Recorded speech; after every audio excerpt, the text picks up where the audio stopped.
Amy Freitag with Monmouth-Roseville. Good morning, Amy. Good morning. How are you? I'm great. Thank Good, you. good. We haven't had a chance to talk in a while. I know. Don't worry, Freezing for Food is coming. Coming Great. very soon. Can't wait. All right, Amy, actually, you're here for a very important message for our community. Go ahead and tell folks about this survey that's going out. So on Monday, we sent out a district strategic planning survey. And the purpose of that survey is to gather feedback from constituents, meaning all of our staff, our students, our parents and guardians, and also all community members that live within district boundaries. And we're launching the survey in order to start the strategic planning process for our strategic plan that will carry us through 2026 to 2030, which is pretty incredible to say. So our current plan ends in 2025, and we do these plans in 5-year increments. So our first step is launching the survey, and the purpose of that is just to figure out where we're at now, kind of do a situation analysis, determine what our strengths and our weaknesses are, and especially what our stakeholders think our strengths and weaknesses are, and how our current programs and educational services are doing in the stakeholders' eyes. So, Okay. yeah. How does the survey look? What are we looking out for? Well, so we designed the survey intentionally to cover the areas of our current strategic survey, or our current strategic plan. Okay. So we have different goal areas such as student achievement, educator impact, curriculum instruction and assessment, community and district relations, and then facilities and finances. So our current survey asks about the state of each of those areas. So we have questions on a Likert scale of how much you agree to strongly disagree. And there are statements such as schools are safe, or social emotional needs of students are being met, that the district provides a well-rounded education, educational opportunities, high expectations.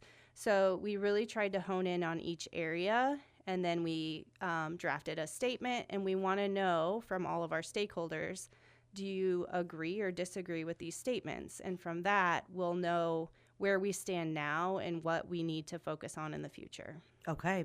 I bet your 5-year strategic plan that was done for 2020, I guess it would be 2021 to 2025. Wow. That was a bit challenging, coming off of a Yes. major pandemic and still Yes. not in session, Right. In person in session when you Right. guys had to do that one. Yeah, and actually, so that strategic plan, we got as much input as we could, but not as much as we would have liked. And so we have a great opportunity now launching a new strategic plan to gather a lot more community input.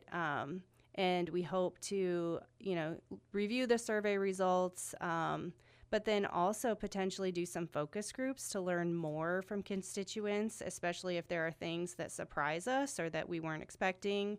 We really want to understand how people view the school district and the educational opportunities that we provide. So we are in the stage right now of just seeking understanding, reviewing data. We also have spent quite a bit of time reviewing how far have we come in each of the goal areas that we set out in 2020.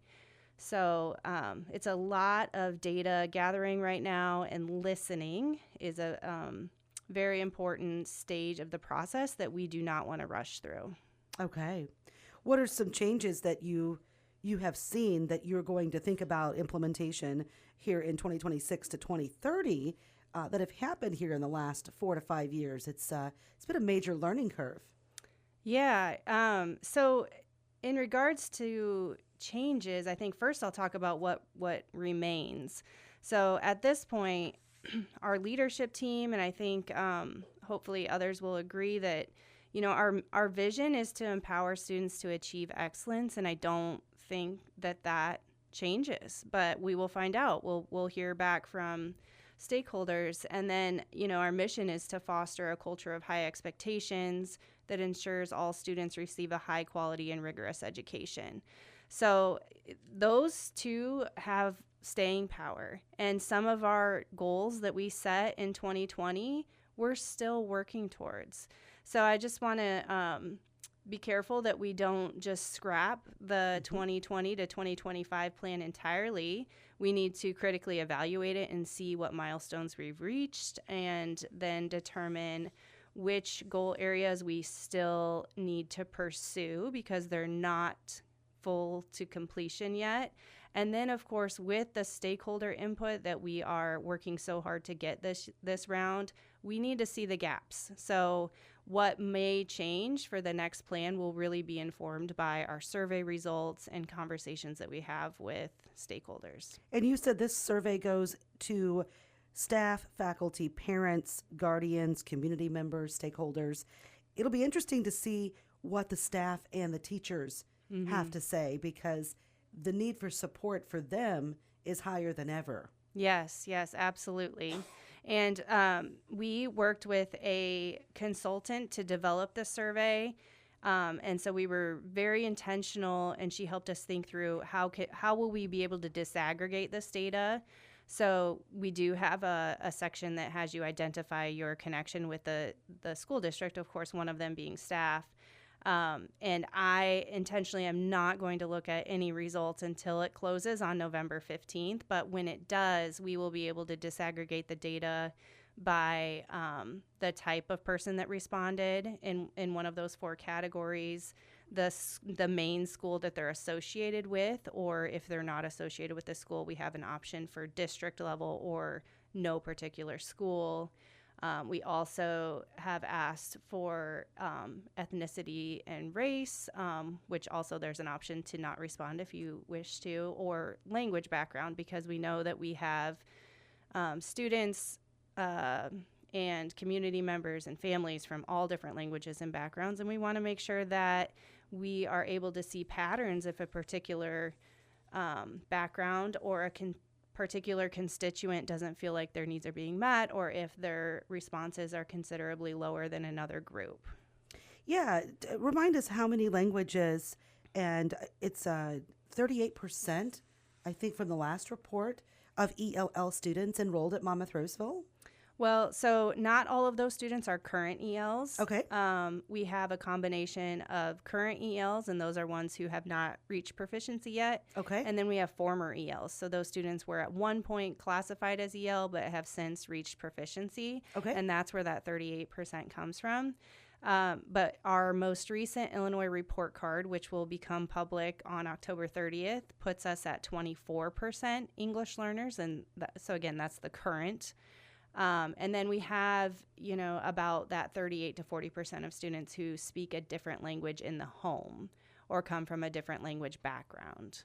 So that is the group of students that we classify as multilingual learners. That's current, former, or any language background at all. Gotcha. That is in addition to English. And how many languages again? So we're at 27 languages that we have documented. The state reporting system only allows you to report 2. So sometimes we have students who have more than 2 language backgrounds, that 3, 4, 5, honestly, and we're only allowed to report 2. So we have a list of our state reported languages and then the additional languages that are captured through the home language survey. Okay. So this survey ends November 15th. It's out now. How do people receive the survey? So we have sent the survey to staff and to parents and guardians via email. It is posted on our website and on our social media pages. We are also posting flyers at local businesses and medical facilities, organizations, high traffic areas in the community. And that flyer has a QR code that you can scan and then take the survey. Also, today is the first day of parent-teacher conferences. So we have those this evening and tomorrow evening. And every building will have at least 1, hopefully 2 or 3 stations where parents can stop and take the survey on one of our Chromebooks. But we also have paper surveys for people who are not tech savvy. And those surveys are translated into multiple languages. And our survey also includes directions on how to change the language on your screen so that you can take the survey in the language that you prefer. Okay. And how long is the survey? It is very quick. I think it's about 13 questions total. So we were intentional to make it as short as possible. We know the 5 Essentials survey, which is the state mandated survey, is very long. So I want to be clear that this is not the 5 Essentials, and it will not take you 30 minutes to complete. It should take you about 8 to 10 minutes. Okay. All right. So the survey is out, and you'll be able to come back and kind of give us some results as you guys continue your strategic planning. Absolutely. Okay. Amy, anything else you want people to know this morning? I just want you to know that we genuinely want input.